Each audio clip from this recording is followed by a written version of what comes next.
Edson, who I see her good morning. I should say now good afternoon. And then we should have Mr. Mark Osharo, and we'll give him a moment to. Yes, There Your he Honor, is. here I am. Thank you. Welcome, welcome. All right, and just at the very beginning of oral arguments, I go through and I indicate that both sides are given 20 minutes aside. I know you both are veterans, you both have appeared. So just a reminder, Ms. Edson, we allot up to 5 minutes for rebuttal. So if you're ready to proceed, let me know how much time you wish for rebuttal, okay? Yes, Your Honor. I would like to reserve 5 minutes for rebuttal. Very good. And well, because Ms. Edson is going to be arguing, Mr. Oshiro, I'm going to ask you to mute your microphone. Absolutely, Your Honor. Wonderful. And with that, Ms. Edson, please proceed, ma'am. Thank you, Your Honor. Kelly Edson on behalf of Appellant Next Loop Operating, LLC. Your Honor, after the court's jury instruction on the directed verdict ruling, the jury knew at least 4 things. 1, that the court had decided Next Loop had breached the contract. 2, that the court had awarded $50,000 to EDA. And 3, that the court thought Next Loop was wrong about at least one part of the contract. The jury also knew, Your Honor, that any damages that were awarded to Next Loop would effectively undo the damages awarded by the court to EDA. And Your Honor, this was in a written instruction.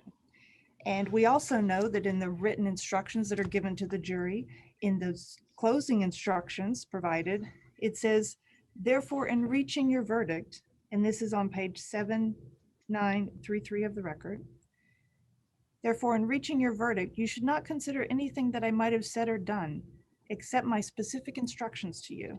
And please pay careful attention to all the instructions I gave you, because that is what you must follow. You have a copy of the instructions when you go to the jury room to deliberate.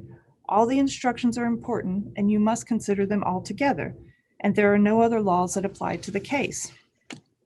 Curious, Ms. Edson, because I know you had issue with the instruction as given. What was your suggestion? Because in trials, and I think this panel, we have 3 prior circuit court judges, so we all have been there, and we all have been there when we granted perhaps a directed verdict on an issue. So the big argument then comes up, what are we going to inform the jury? We need to tell them something, because that issue is not for them to consider. So the question becomes, let's err telling them exactly what happens so they don't end up speculating or thinking maybe this would happen, and just things that would run amok.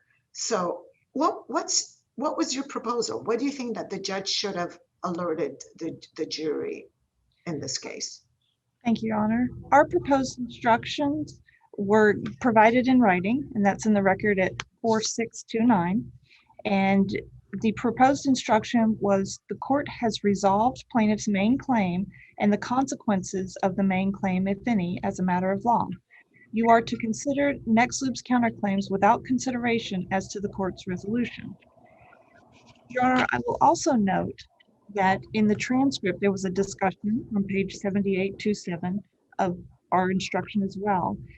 And the opposing counsel suggested to the court that the instruction instead be, the court has ruled that EDA has proven a breach of contract claim and has ruled in its favor. The court's immediate response was, oh no, I'm not going to say that. That's on page 7827 of the record, Your Honor. But in fact, what ends up happening is the instruction that the court ultimately gives to the jury goes even further.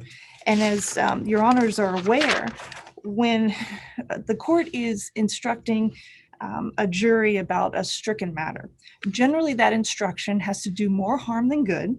It has to go no further than necessary, and it shouldn't select language that would either punish a party or an attorney. Here, the instruction went further than the court said that it would do, and in fact did all 3 things: did more harm than good, went further than was necessary, and selected language that effectively punished Next Loop and its counsel. And Your Honor, I would also like to point out to the court that in 2 places in the record, the court actually provided to the parties a jury instruction that was very similar to NextLoop's proposed instruction. That's on page 7831 and 7832. In those instructions, Your Honor, the court did not indicate who the ruling had been for and did not indicate how much was awarded and did not say whether one party was right or wrong about a portion of the contract. In fact, the court had two different versions of what it considered saying. And the first version was, so the court has resolved the plaintiff's main claim as a matter of law and determined what, if any, proper remedy that should be. You are to consider the counterclaim separately and without reference to any resolution of the plaintiff's main claim. On the following page, page 7832 of the record, the court said the court has, after arguments of the attorney and considering the evidence, the court's determined as a matter of law how to resolve the plaintiff's main claim and has also determined as a matter of law what the consequences of that claim are, and they are limited to what the court determined. So the counterclaim shall be submitted to the jury without reference to the plaintiff's main claim and decided as if it had been brought standing alone. So, Your Honor, in the record before the court immediately said it would not at the outset instruct the jury that the claim had been breached or that the contract had been breached by NextLoop, and gave two versions that did not disclose who had prevailed on that claim and what damages were awarded. But ultimately, at the end of the day, changed its mind at page 7846. And then we see the court's final instruction in the record at page 7860 through 7861. Your Honor, and as the court is aware, the case law provides that reversal is required if a jury might reasonably have been misled. And here, Your Honor, the court essentially at the end of its instruction said it was legally possible for one party to be right about one part of a contract and wrong about another.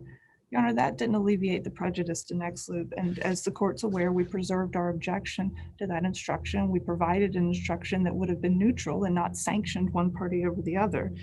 And the impact of that instruction can be seen in terms of the outcome in the case. And here we have a jury that knows what the court awarded and didn't award a single dollar to NextLoop, despite determining that there was a negligent misrepresentation that was a legal cause of loss, injury, or damage to NextLoop. And perhaps, Ms. Edson, this kind of ties up into the second argument about when you made your point about I think you're taking the position it was an inconsistent verdict. How do you respond to counsel for the appellee that there was a failure to object to that inconsistent verdict before the jury was discharged? Well, Your Honor, I believe under the case law provides that it is either an inadequate verdict or a compromise verdict. I don't believe we took the position it was an inconsistent verdict. As the court's aware, in the case of Causeway Vista, which is 918 Southern 2nd, 352, this court and I understand where you're going, but I guess my question is, I thought you made your argument that it was in essence an inconsistent verdict because the court just read them this instruction saying, here's what I'm ruling as a matter of law. So kind of taking that out of their consideration. So here they are in that count, basically saying, yes, we find, but then awarding zero, that in essence, it does render it inconsistent. Well, Your Honor, the case law, I believe, generally provides that an inadequate verdict, which is a zero damages verdict, is preserved by a post-trial motion for new trial.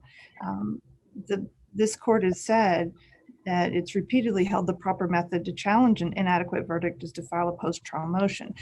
Generally, Your Honor, for an inconsistent verdict, that is where there are two factual findings that cannot stand together. And an example would be in a products liability case where there's a determination that the product was not defective, but then there's a inconsistent determination on a separate claim that it was negligent to put the product in the market. And so that's generally, Your Honor, where you see the inconsistent verdict decisions. I did not, in my review of the case law, find any situation where a court looked at a damages award on the same claim and said that that was inconsistent. Rather, the courts have noted that there has been a lot of confusion that has come up between inconsistent verdicts and inadequate verdicts, as well as compromise verdicts. And so, as the court's aware, the case law on the compromise verdicts makes clear that that's a situation where there's a clearly inadequate damage award coupled with a finding of liability, where liability is hotly contested. And so, Your Honor, I don't believe that this situation falls within the inconsistent verdict case law, and the cases of Cohen versus Thornton from this court, 621 Southern 2nd, 684, found a similar situation of negligence being determined against the defendant, but zero damages, as a situation where there would be a new trial on liability and damages, and held that generally a plaintiff cannot be awarded zero damages when he has suffered some damages from the negligence of a defendant. And also in the Westminster versus Mikesell case, 12 Southern 3rd, 838. There, again, there was a zero damages award, but a determination of negligence. And in that case, a new trial was warranted. Does that adequately address Your Honor's question? Yes, you have. Thank you, Ms. Edson. I appreciate that. And so, Your Honor, returning to the issue of the compromise verdict, we found a number of cases that we cited in our brief that also deal with situations similar to this, where there is an indication that the jury interwove issues of liability and damages in an inconsistent way. And here, what we have is a determination in the verdict form that damages were caused by a negligent misrepresentation, but then an inadequate damages award there, resulting in an indication of possible confusion. And of course, here, Your Honor, we have the added fact that is not present in many of the compromise verdict situations where the court itself has injected into the proceedings a written instruction discussing what the court itself has decided and a damages award that the court has provided. And the jury knew any dollar that the jury put in favor of NextLoop was depleting the $50,000 that the court specifically told the jury it had awarded to EDA. And Your Honor, the case law provides that compromise verdicts do not reflect true and just decisions based on the evidence in the pertinent law, and justice isn't served by accepting any aspect of a verdict returned by a jury that acted irrationally or unreasonably in reaching a compromise. And Your Honor, here what we have in this situation is the approach taken by EDA was not to say, a dispute about a particular damages number. It was rather to say, we didn't cause these damages. But what the jury did in its verdict form was actually had a specific finding that the false statement was a legal cause of damages. So the EDA did not take the position of challenging any of the particular numbers, and there were a variety of damages that were provided by NextLoop. Even within the incremental cost alone, that evidence presented to the jury included 14 different associated costs as a result of the delay in the project, resulting from the misrepresentations from Mr. D'Angelo and EDA about what the project would cost. And there's a reference in the brief by EDA's counsel, which says essentially that, well, that wasn't tied back in. Well, Your Honor, the record is actually clear that both Mr. Bell and Mr. Mitchell testified that they were relying on that statement by EDA and D'Angelo in terms of moving forward with the project.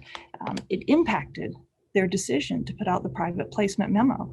And so the evidence is in the record in several places, including at page 7377, 6726, 7382 through 83.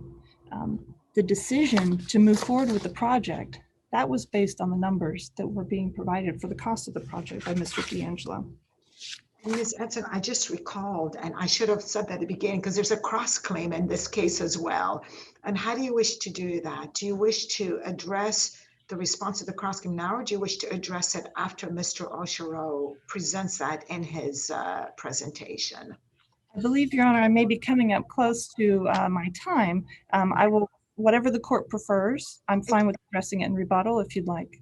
Okay, if you would like, I think because you'll have about 5 full minutes to address that in rebuttal, that would be great. Excellent. Okay. Thank you, ma'am. So do you wish to wrap it up right now in your things? And then I'll give you the 5 minutes for the rebuttal that will include response to the cross claim that is on appeal. Thank you, Your Honor. As set forth in the brief, it's clear that the instruction here on the directed verdict had an impact, and it had a prejudicial impact on Nextloop. The instruction went too far.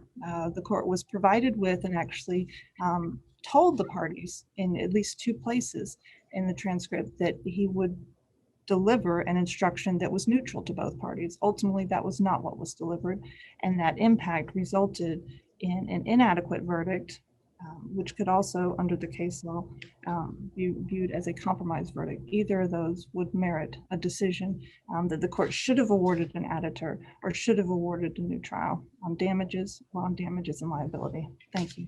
Very good. Thank you, Ms. Essen. You'll have 5 minutes then for your rebuttal and to address the cross-claim. I guess it's good afternoon, Mr. Oshiro. So in your presentation, sir, you could take care of that and then also proceed with your cross-claim. Whenever you're ready, please proceed. And Ms. Edson, I'm going to trouble you to mute your microphone. And Mr. Oshiro, if you could unmute yourself, you're ready.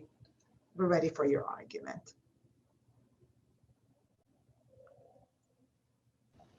There we go. Very good. Took me a little bit longer to get my mouse moved over than I thought it would. May it please the court. The good news is we have a 10,000 page record on appeal and pretty narrow issues for the court to determine.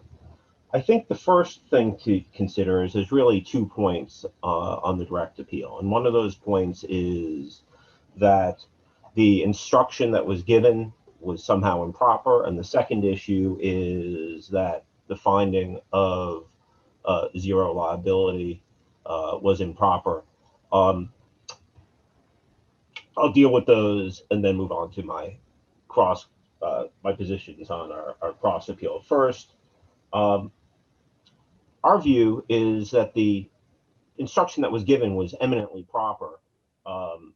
There was no evidence of prejudice. In fact, they spent many days in this trial trying to prove that my client had engaged in some type of sexual harassment, which was found to be totally baseless and did not support a breach of contract claim. Unfortunately, and this is part of our cross appeal, the court decided to reduce our damages claim from $475,000 to $50,000. So if there was a prejudice, in fact, we raised that on our opening. So if there was a prejudice to anybody, it would have been to us. And we're not raising that as an issue.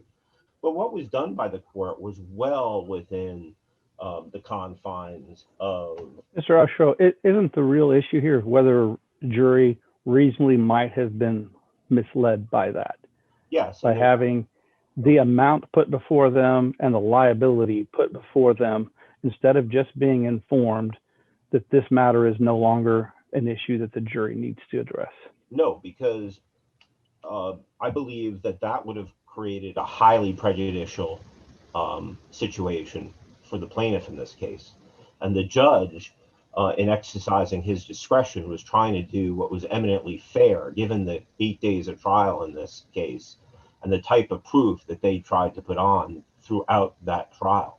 So our position would be no, that didn't prejudice the jury, and they were specifically told, and I can read again if you'd like what was said to the jury, but I don't think that's necessary. I've read the record. I'm wanting to know, what did it add to have to put the amount in front of the jury? What did it add to have to put how it was determined in front of the jury, as opposed to just saying this issue has been removed from further consideration by the court? I'm sorry. That would have left the jury to speculate, and that would have created a huge prejudicial effect on my client, that somehow EDA and D'Angelo had done something wrong. So the judge was actually exercising very cautious discretion in recognizing that giving that type of an instruction would have created a terrible situation for the plaintiff in this case. It would have created a situation where the jury would have been left to speculate that EDA and D'Angelo had been found liable as a matter of law, and that there had been no recovery whatsoever. So the prejudice here would have been extreme to EDA, and I vigorously argued against that. I asked that the jury be instructed that EDA had prevailed on that claim, and the judge agreed to that, and he felt, within the exercise of his discretion, that the jury needed to know what the amount was, and that it was considerably less than what we had asked for. I don't see that's a somehow prejudicial or created some type of a prejudice, given the 8 days of trial and the type of $30 million claim they were making against my client. Totally unrelated to the contract at that point, because they lost on the contract claim. They only prevailed, if you could call it prevailing at all, and we'll get to that in a minute, on this claim for some type of negligent representation, and we don't even know what that was, but they found that there was no Mr. Ashroy, isn't the confusion here that it could have misled the jury, reasonably might have misled the jury, because it wasn't just one contract claim that was raised. You have the counterclaims. And so it's a situation where you have two breach of contract claims, and what they were supposed to do with those. And so isn't it, in light of the facts of this case, that one of those contract claims was resolved and then another one was still pending to the jury? Couldn't that be seen as reasonably might have misleading the jury? I understand and hear what you're saying, but I don't think, under the facts of the way this case presented itself, this jury had any misconceptions about exactly what it was being called upon to do. In other words, they put on days of testimony trying to create a case that my client was responsible for the failure of this project. That was a totally separate issue from whether my client was terminated for cause under this contract. But yet in the verdict, where they find all of the elements for the cause of action, right, that there were incurring losses or damages, they award nothing. Right, and that's because none of those damages were causally connected to my client in any way. But then how could they have answered yes to that question and moved on? Because wasn't it an element? Wasn't damages something that they would have had to have found? No, they would have had to have found that there was a breach, or they found that there was some type of negligent misrepresentation. Whether that was pre-contract or post-contract, that's not the issue. The issue is they found that, but the next we put on. Well, it had to be, was a legal cause of loss, injury, or damage. Right, and they put on. And they answered yes. Excuse me, Your Honor. Sorry, and they answered yes. So and let's move on. Because I want to get to the real issue of, I understand your argument on the inconsistent versus the inadequate. And I think there's a case. The Koba case, Your Honor, I believe is the key case on that. Yeah, there's an eminent domain case, and it's about severance damages where it was 0, and I think our court, it was Causeway. Our court said that a zero award was inadequate. Can you address that for me, please? Yes. Here, there can be an inadequate verdict when there's clear proof of damage that is causally related to the claim. They put on this assertion of damages, none of which was shown to be causally related to any breach of the contract or to any negligent misrepresentation. They made a claim that the entire project failed. My client wasn't the contractor for the entire project. He was a consultant who had specific roles in the project. They put on $30 million plus of damages. The jury found that, yes, there was some type of negligent misrepresentation, but it didn't create any of the alleged damages that they had actually sought in this case. None of those damages were shown to approximately have resulted from what my client was alleged to have done. In fact, their own expert who put on these damages said he just set forth the damages. He didn't find whether the entity that from Italy that was responsible for approving what they were doing and telling them how much it was going to cost was responsible.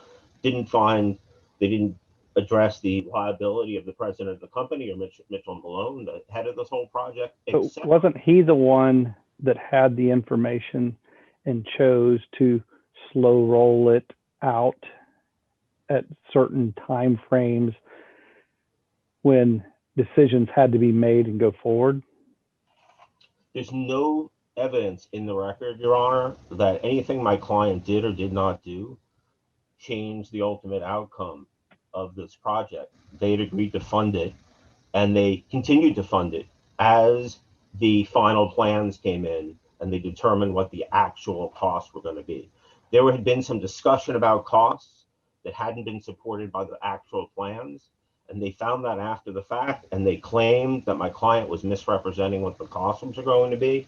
But the actual evidence was that he was waiting for the final information to come in. We don't know, as we sit here today, that whether that's the type of negligent misrepresentation they were talking about post-contract or something else that happened afterward. But even as the costs continued to climb, that wasn't the reason my client was terminated. And that wasn't the reason they canceled the project. They even continued to fund it well after the costs had increased. So there was no causal connection between any of those facts and what ultimately happened. In fact, they didn't terminate my client for any of those reasons. Rather, my client was terminated for totally unrelated reasons. And I think it's critical at this point I go on to discuss some of those issues on my cross appeal, unless you have further questions for me.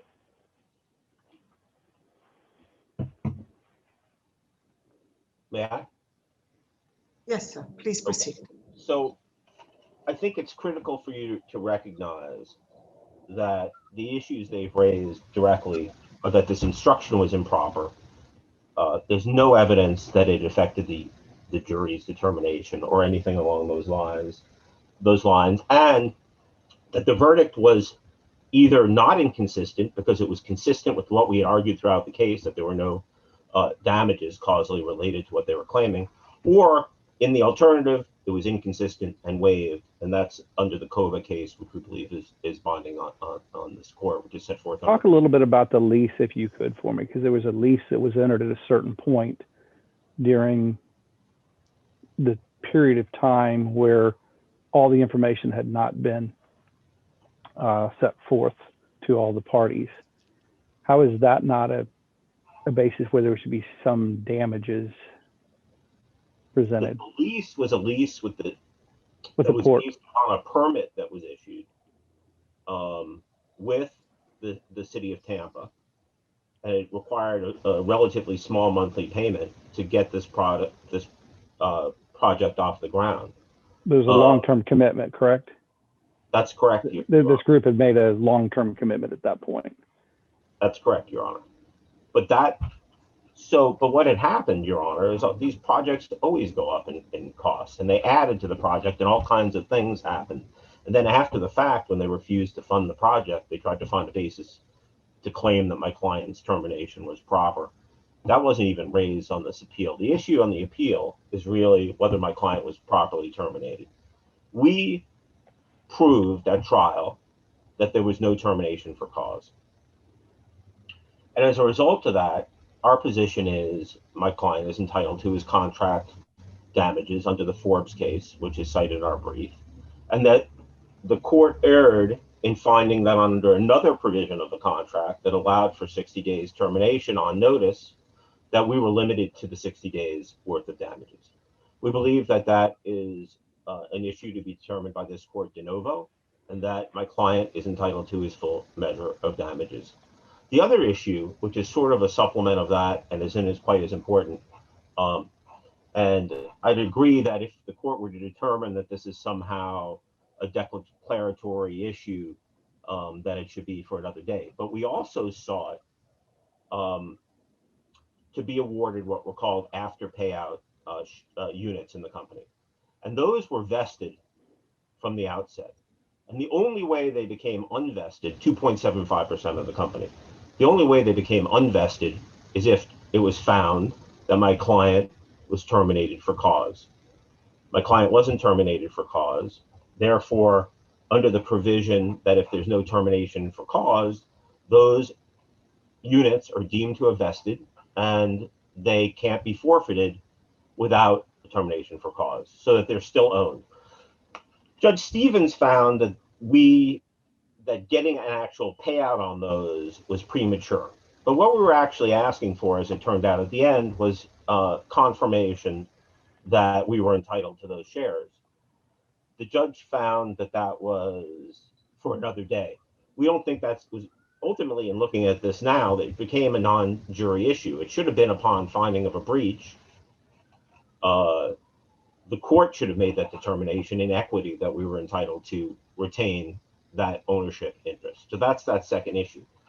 But going back to the first issue, just so we're extremely clear on it, I think this is really an important issue because I've seen this happen a number of times where an argument is made that a party makes an election of remedies, but then they get the benefit of a different set of standards.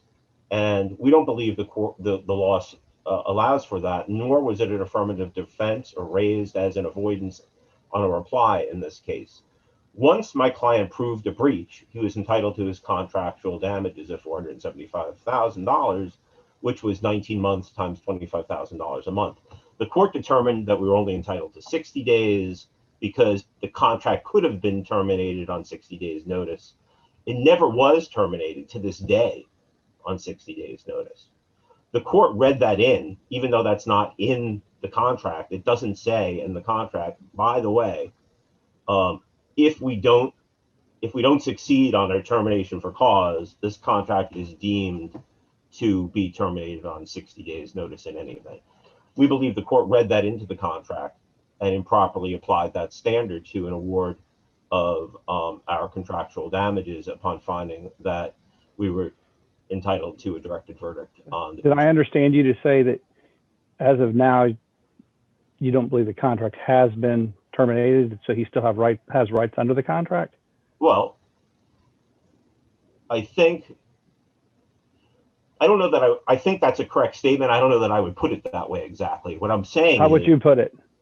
The way I would put it, Judge, is they elected a remedy that was to terminate for cause. And the reason they terminated for cause is because upon termination for cause, we would lose, and if they were right, we would lose our right to the 2.75% after payout shares that are already vested, and we would forfeit them.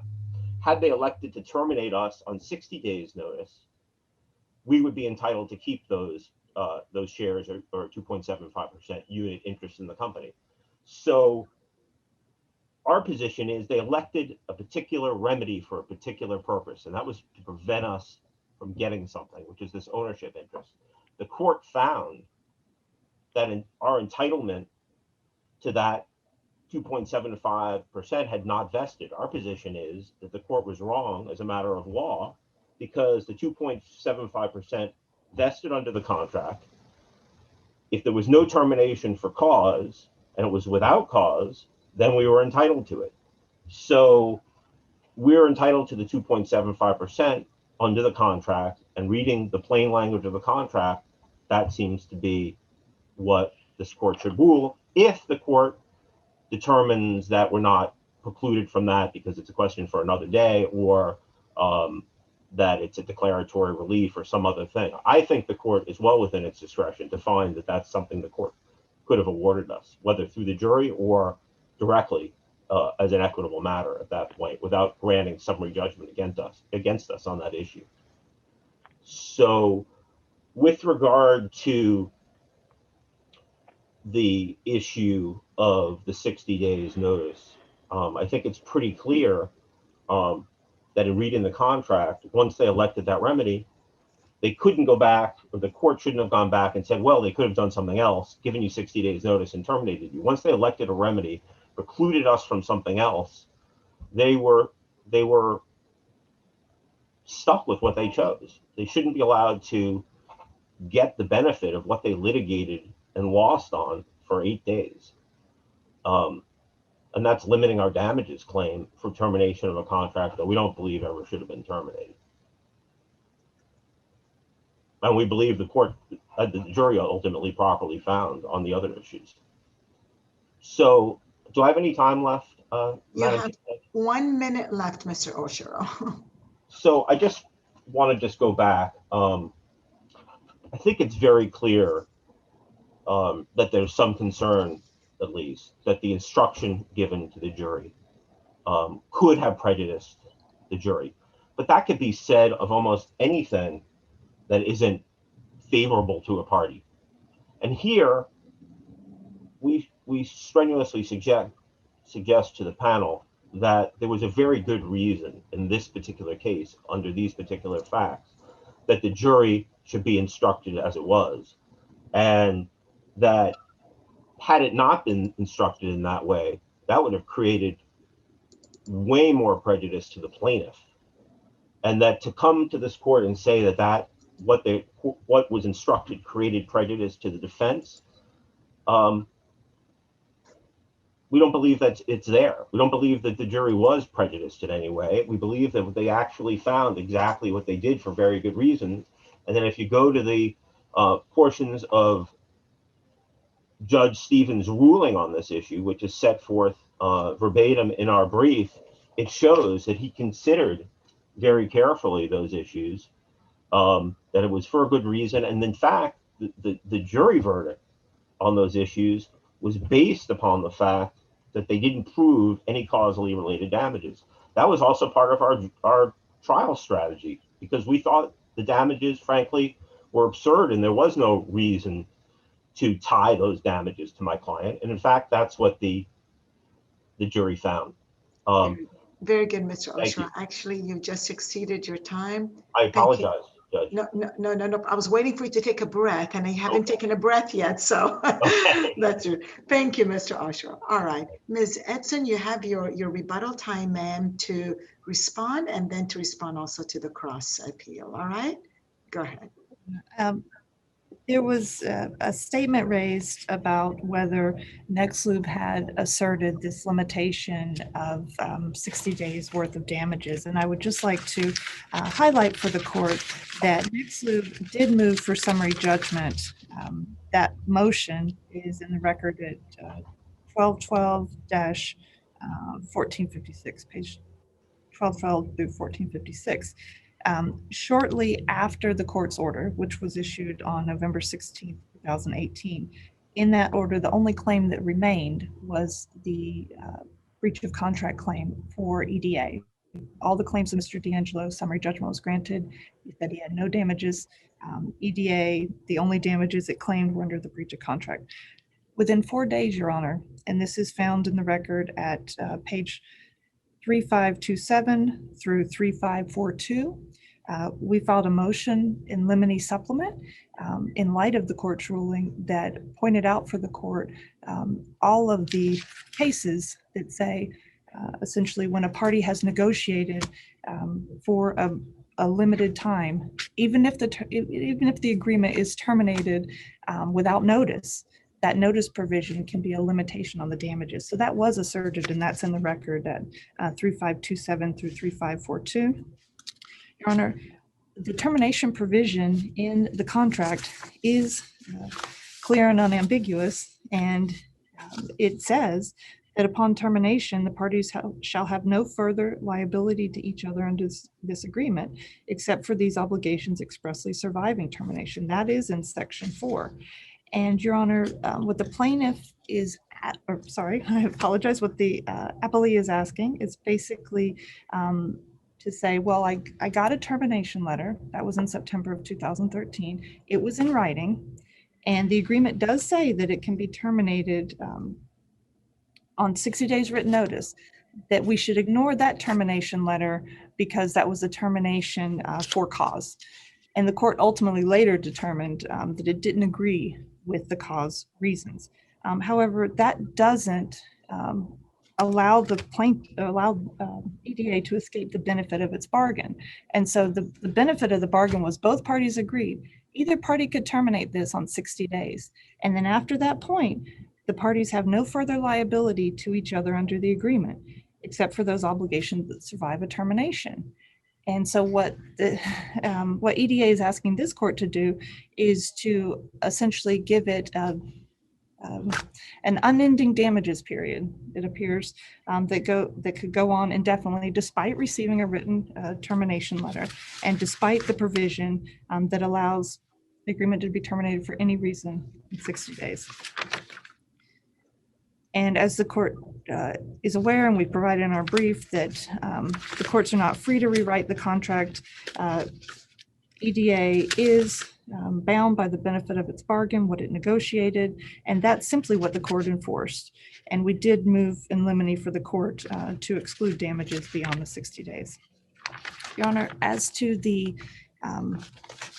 claim under the settlement and participation agreement, it was undisputed at the summary judgment hearing that EDA was not seeking any damages under that agreement, and that was pled as a claim for damages, not a claim for declaratory relief. I would also note for the court that under the settlement and participation agreement, it specifically says, and this is in the record at page N106, that project payout will be defined in the final private placement memorandum and the operating agreement. And Your Honor, in the private placement memorandum, if you look at page 10272, payout is defined as payout will occur on the earlier of 1, the date on which the holders of the Class A units have received distributions equal to A, their initial capital contributions, plus B, a growth rate component that will accrue on the unpaid initial capital contributions at a compounded annual rate of LIBOR plus 2%, and 2, the date of the company's initial public offering. None of those events occurred. Obviously, the project failed. That was what was at issue in the negligent misrepresentation claim. And so therefore, the court faced with a claim that asked damages for an event that had not occurred and did not seek declaratory relief properly entered summary judgment. Very good. Actually, on that note, you're right at the end of the rebuttal, so it'll be a good time for us to stop.